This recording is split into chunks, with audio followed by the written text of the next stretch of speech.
যারা সচিবালয়ে আমাদের বিরুদ্ধে ষড়যন্ত্র করছেন, আপনাদেরকে বলতে চাই, আপনারা রিয়েলিটি মাইনা নেন। আপনাদের আম্মু আর দেশে ফিরবে না।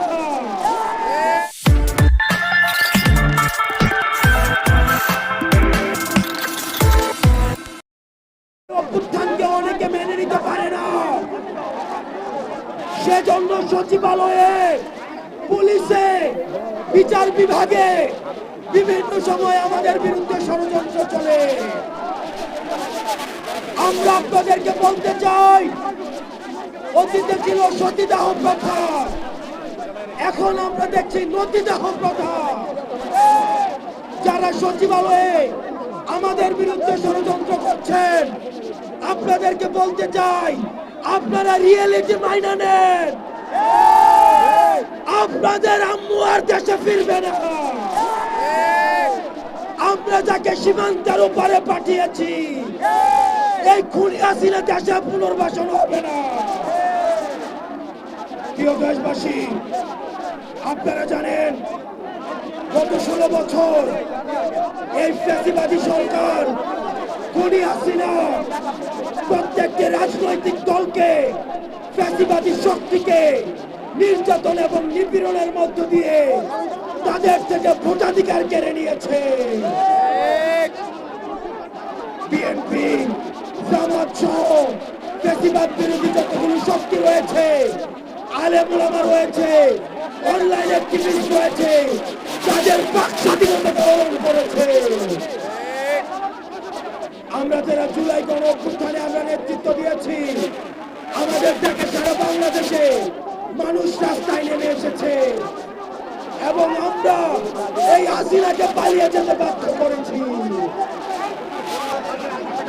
আমরা এই সরকারকে বলতে চাই, আজকে 5ই আগস্টের পরে আজকে এই পর্যন্ত আইন শৃঙ্খলা পরিস্থিতি এখনো পর্যন্ত স্বাভাবিক হয় নাই। দ্রব্যমূল্য এখনো নিয়ন্ত্রণে আসে নাই।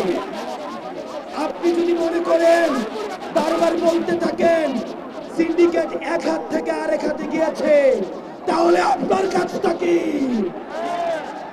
যেখানে এই সিন্ডিকেটের হাত ভেঙে দিতে হবে, দ্রব্যমূল্যকে মানুষের নিয়ন্ত্রণে আনতে হবে, আইন শৃঙ্খলা পরিস্থিতিকে স্বাভাবিক করতে হবে।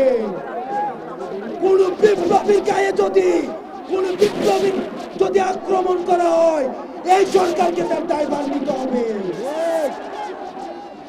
আজকে এতদিন হয়ে গিয়েছে, আপনারা জানেন আমরা এখনো পর্যন্ত বিচার বহির্ভূত যে হত্যাকাণ্ডগুলো হয়েছে, এই হত্যাকাণ্ডের বিচার নিশ্চিত করতে পারি না। আমরা দেখেছি পিলখানা হত্যাকাণ্ড, এই পিলখানা হত্যাকাণ্ড দেশপ্রেমী অফিসারদেরকে একজন একজন করে মেরে ফেলা হয়েছে।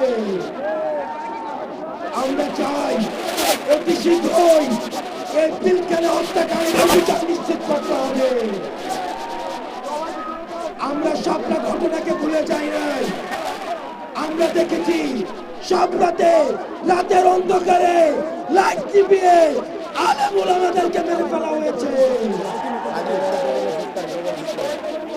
আলেম ওলামাদের বিচার নিশ্চিত, আলেম ওলামাদেরকে যে হত্যাকাণ্ড করা হয়েছে সেগুলোর বিচার নিশ্চিত করতে হবে। গত 16 বছর ধরে আওয়ামী লীগ যে নির্যাতন, নিপীড়ন, অত্যাচার, গুম খুন করেছে সেগুলোর বিচার করতে হবে। 5ই আগস্ট পরবর্তী বাংলাদেশে আমাদের আর কোন শত্রু নাই, আমাদের একমাত্র শত্রু এই আওয়ামী লীগ।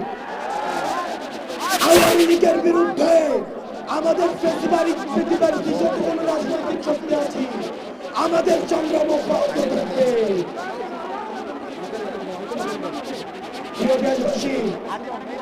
আমাদের এতদিন পর্যন্ত আমাদের এই জুলাই গণ অভ্যুত্থানের কোন ঘোষণাপত্র ছিল না। আমরা বলতে চাই 15ই জানুয়ারির মধ্যে আমাদের এই জুলাই গণ অভ্যুত্থানের ঘোষণাপত্র জারি করতে হবে। আমাদের জুলাই গণ অভ্যুত্থানের ঘোষণাপত্র জানুয়ারির মধ্যে আমাদের 15ই জানুয়ারির মধ্যে জারি করতে হবে। প্রিয় দেশবাসী, এই 15 জানুয়ারি পর্যন্ত আপনারা জেলায় জেলায় পাড়া মহল্লায় এই জুলাই ঘোষণাপত্রের পক্ষে আপনারা মানুষের কাছে যাবেন, মানুষের কথা শুনবেন, যারা কি বলতে চায় সেই কথাগুলোকে উঠিয়ে নিয়ে আসবেন। আওয়ামী লীগের বিপক্ষে, মুজিববাদীদের বিপক্ষে, যারা এই জাতিবাদী এবং সন্ত্রাসী